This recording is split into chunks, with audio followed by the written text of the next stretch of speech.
ಅದು ಮಧ್ಯರಾತ್ರಿಯ ಸಮಯ. ಬಸ್ನಲ್ಲಿ ಇದ್ದವರೆಲ್ಲ ನಿದ್ದೆಗೆ ಜಾರಿದ್ರು. ಇನ್ನೇನೋ ಮೆಜೆಸ್ಟಿಕ್ ಸಿಕ್ತು ಅನ್ನೋಷ್ಟರಲ್ಲಿ ಬಸ್ ಮೇಲೆ ದಿಢೀರ್ ಅಂತಾನೆ ದಾಳಿ ನಡೆಯಿತು. ಕೈಯಲ್ಲಿ ರಾಡ್ ಹಿಡಿದಿದ್ದ ಕಿಡಿಗೇಡಿಗಳು ಬಸ್ ಕಿಟಕಿಗಳ ಮೇಲೆ ಅಟ್ಯಾಕ್ ಮಾಡಿದ್ರು. ಅಷ್ಟೇ ಅಲ್ಲದೆ ರಸ್ತೆಯಲ್ಲಿ ಸಿಕ್ಕವರ ಮೇಲೂ ದಾಳಿ ನಡೆಯಿತು.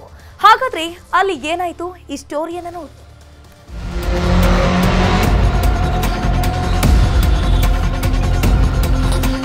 ಕೈಯಲ್ಲಿ ರಾಡ್ ಹಿಡಿದು ಓಡಾಡ್ತಾ ಇರೋ ಕಿಡಿಗೇಡಿಗಳು ಪುಡಿ ಪುಡಿಯಾಗಿ ಬಿದ್ದಿರೋ ಕೆಎಸ್ಆರ್ಟಿಸಿ ಬಸ್ ಕಿಟಕಿ ಗಾಜು, ದಿಕ್ಕು ತೋಚದಂತೆ ನಿಂತಿರೋ ಚಾಲಕ ಮತ್ತು ನಿರ್ವಾಹಕ. ಮಧ್ಯರಾತ್ರಿ ನಡೆದ ಘಟನೆಯಿಂದ ಪ್ರಯಾಣಿಕರು ಬೆಚ್ಚಿ ಬೀಳುವಂತೆ ಮಾಡಿತು.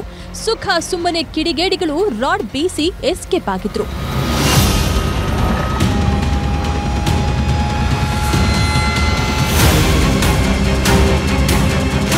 ಮಧ್ಯರಾತ್ರಿ 1:40 ಸಮಯ ಮೈಸೂರು ಡಿಪೋಗೆ ಸೇರಿದ ಕೆಎಸ್ಆರ್ಟಿಸಿ ಬಸ್ ಬೆಂಗಳೂರು ತಲುಪಿತ್ತು.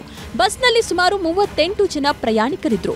ಬಸ್ ಶಾಂತಲಾ ಸಿಗ್ನಲ್ ಬಳಿ ಬರ್ತಿದ್ದಂತೆ 2 ಆಟೋ ಹಾಗೂ ಒಂದು ಬೈಕ್ನಲ್ಲಿ ಬಂದ ರಿಯಾಜ್, ಇಮ್ರಾನ್ ಸೇರಿದಂತೆ 5 ಕಿಡಿಗೇಡಿಗಳು ಬಸ್ ಅಡ್ಡ ಹಾಕಿ ಬಸ್ ಗಾಜನ್ನ ಪುಡಿ ಪುಡಿ ಮಾಡಿದ್ದಾರೆ.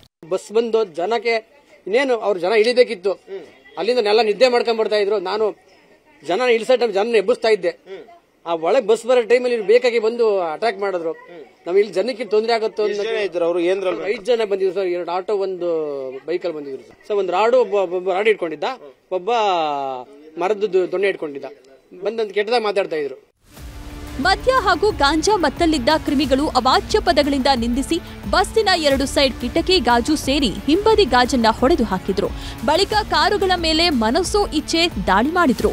ತಕ್ಷಣ ಬಸ್ ಸಿಬ್ಬಂದಿ ಪೊಲೀಸರಿಗೆ ಕರೆ ಮಾಡಿ ವಿಚಾರ ಮುಟ್ಟಿಸಿದ್ದಾರೆ. ಸ್ಥಳಕ್ಕೆ ಬಂದ ಕಾಟನ್ಪೇಟೆ ಠಾಣೆ ಪೊಲೀಸರು ರಾತ್ರೋರಾತ್ರಿ ಕ್ಷಿಪ್ರ ಕಾರ್ಯಾಚರಣೆ ನಡೆಸಿ ರಿಯಾಜ್ ಹಾಗೂ ಇಮ್ರಾನ್ ಅನ್ನ ಬಂಧಿಸಿದ್ದಾರೆ. ಬಂಧಿತರಿಂದ 2 ಆಟೋಗಳನ್ನ ಸೀಸ್ ಮಾಡಲಾಗಿದೆ. ಏಕಾಏಕಿ ಏನು ನೋಡಲಿಲ್ಲ. ಅವ್ರು ಯಾವ ಗಾಡಿ ಬರ್ತಾವ ಎಲ್ಲಾ ಗಾಡಿಗೂ ಹೊಡಿದು. 5 ಜನ ಆಟೋದಲ್ಲಿ ಬಂದ್ರು.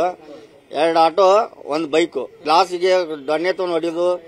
ನಮಗೂ ಭಯ ಆಯ್ತು. ನಮಗೂ ಏಕದಮ್ ಭಯ ಆಯ್ತು. ಯಾರು ಏನು ಅಂತ ನಮಗೂ ಗೊತ್ತಿಲ್ಲ. ಕಂಪ್ಲೇಂಟ್ ಕೊಟ್ಟಿದೆ. ಅರೆಸ್ಟ್ ಮಾಡಿದಾರೆ. ಅವ್ರನ್ನ ರಾತ್ರಿನ ಅರೆಸ್ಟ್ ಮಾಡಿದಾರೆ. ಅವ್ರು ಫುಲ್ ಎಣ್ಣೆ ಹೊಡೆದಿದ್ರು. ಎಣ್ಣೆ ಗಾಂಜಾನ ಹೊಡೆದಿದ್ರು. ನಾವು ಹೋಗಿ ತಗೊಂಬಂದಿದ್ದೇವೆ ಅವ್ರನ್ನ. ಬೆಂಗಳೂರು ಪೊಲೀಸರು ನೈಟ್ ಬೀಟ್ ಸೇರಿದಂತೆ ಸಾಕಷ್ಟು ಬಂದೋಬಸ್ತ್ ಮಾಡ್ತಾರೆ. ಆದರೆ ಬೆಂಗಳೂರಿನ ಹೃದಯ ಭಾಗದಲ್ಲಿ ಮದ್ಯ ಹಾಗೂ ಗಾಂಜಾ ಅಮಲಿನಲ್ಲಿ ಅಟ್ಟಹಾಸ ಮೆರೆಯುವ ಪುಂಡರನ್ನ ಮಟ್ಟ ಹಾಕುವಲ್ಲಿ ವಿಫಲರಾಗಿದ್ದಾರೆ ಅನ್ನಬಹುದು.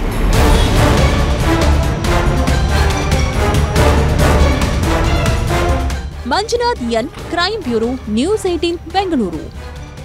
ಕನ್ನಡಿಗರ ಮೆಚ್ಚಿನ ನಿಮ್ಮ ನ್ಯೂಸ್ 18 ಕನ್ನಡ ಈಗ ವಾಟ್ಸ್ಆಪ್ನಲ್ಲಿಯೂ ಲಭ್ಯ. ಕರ್ನಾಟಕ ಮತ್ತು ದೇಶ ವಿದೇಶದ 360 ಡಿಗ್ರಿ ಸುದ್ದಿ ವಿವರವನ್ನ ನೀವು ನಿಮ್ಮ ಕೈ ಬೆರಳುಗಳಲ್ಲಿಯೇ ಪಡೆಯೋದಿಕ್ಕೆ ಈ QR ಕೋಡ್ ಅನ್ನ ಸ್ಕ್ಯಾನ್ ಮಾಡಿ. ನಮ್ಮ ಚಾನೆಲ್ ಅನ್ನ ಫಾಲೋ ಮಾಡಿ, ನೋಟಿಫಿಕೇಶನ್ ಆನ್ ಮಾಡಿ.